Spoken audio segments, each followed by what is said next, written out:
Good afternoon. This is Operation Intel. I'm not here to read you guys the headlines. I'm here to break them down before they break you.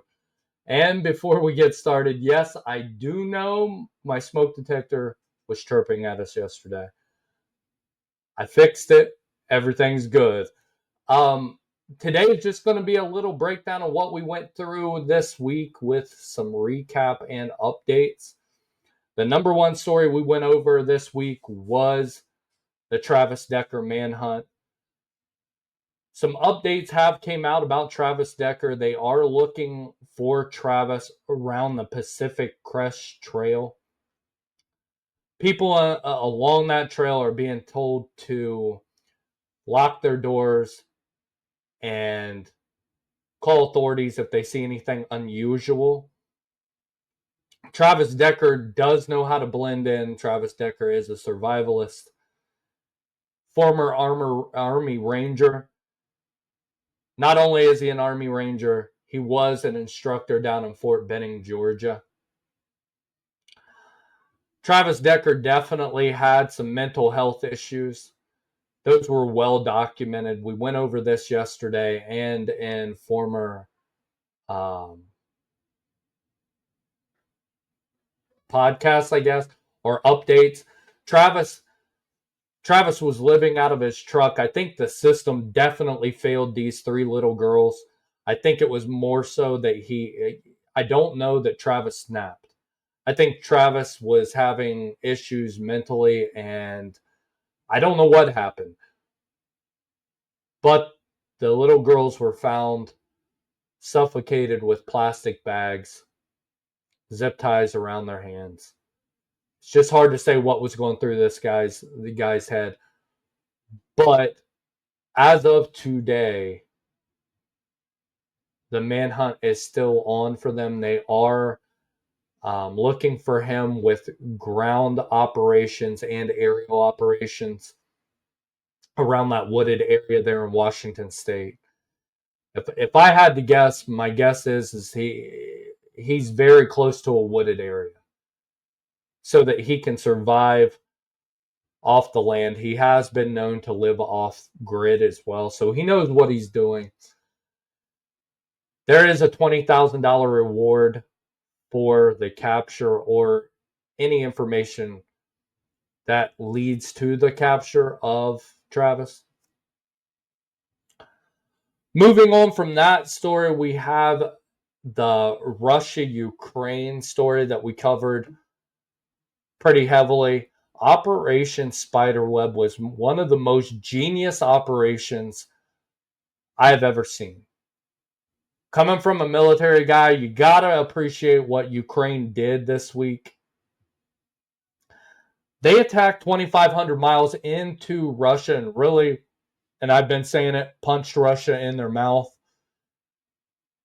They took out 40 strategic bombers from Russia.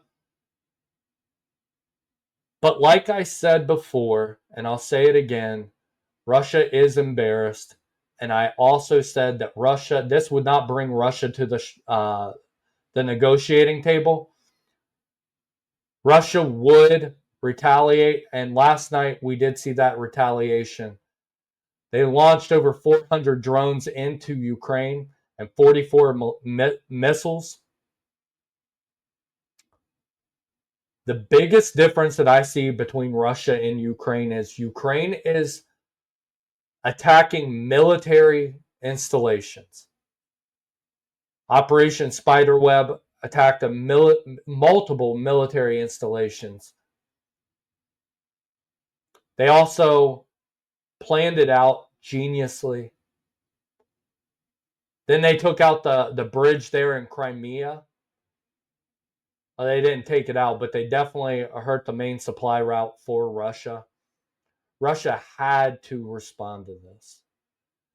Responding to this was not coming to the negotiating table.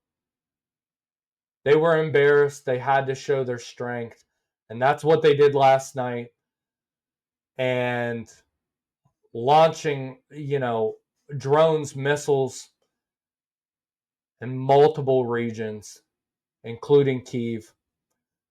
They're reporting that there has been at least 4 deaths and dozens of injuries, which, I mean, when you're launching missiles and drones into civilian areas, what do they think is going to happen?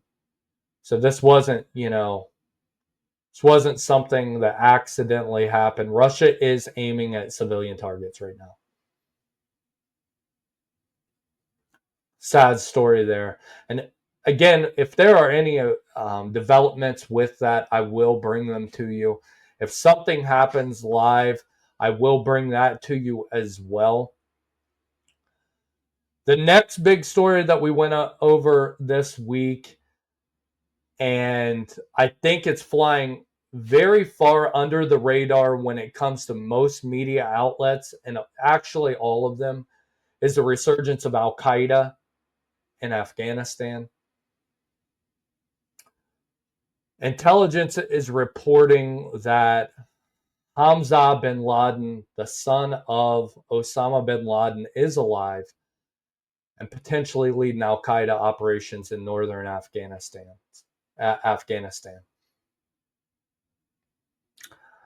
The Taliban, though, had promised to sever ties with Al-Qaeda.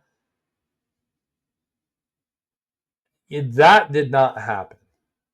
They're looking the other way, and I don't know if they're working hand in hand with Al-Qaeda, but they definitely know that Al-Qaeda is not only growing in Afghanistan, but they're expanding pretty quickly.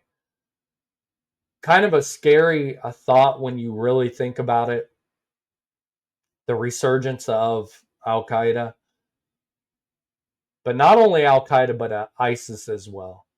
Afghanistan is continuing to be a hotbed for terrorism.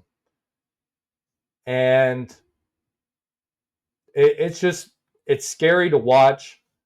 Not many people are following this story.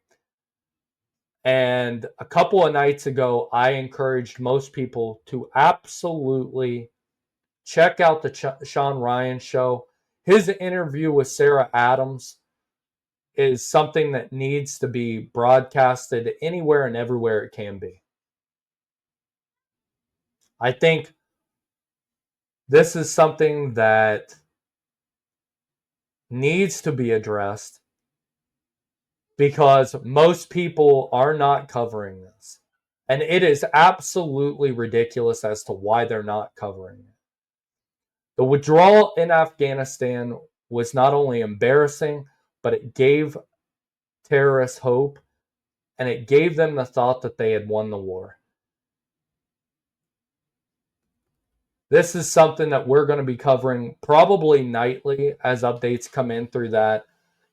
As we were live the other night, and right after I had kind of went through this story with you guys and moved on to Russia and Ukraine, what ended up happening was President Trump issued a travel ban starting on Monday for countries like Afghanistan. You kind of wonder if this has anything to do with what we are going over, and I think it does. Sarah Adams had reported that the new suicide vests have for Al-Qaeda that they had shown off in videos. They were already here in the United States. They had intelligence saying that they came across the southern border. The same southern border that we had problems with. It's just incredible to me. These new suicide vests, not only can they not be detected by metal detectors, but I mean, our technology right now just can't detect them. So you think about our airlines, which multiple agencies have said that that's one of the main things that Al-Qaeda is looking to attack. Then you also have Washington, D.C., which intelligence is saying that is a hotbed, which, I mean, of course it is, right?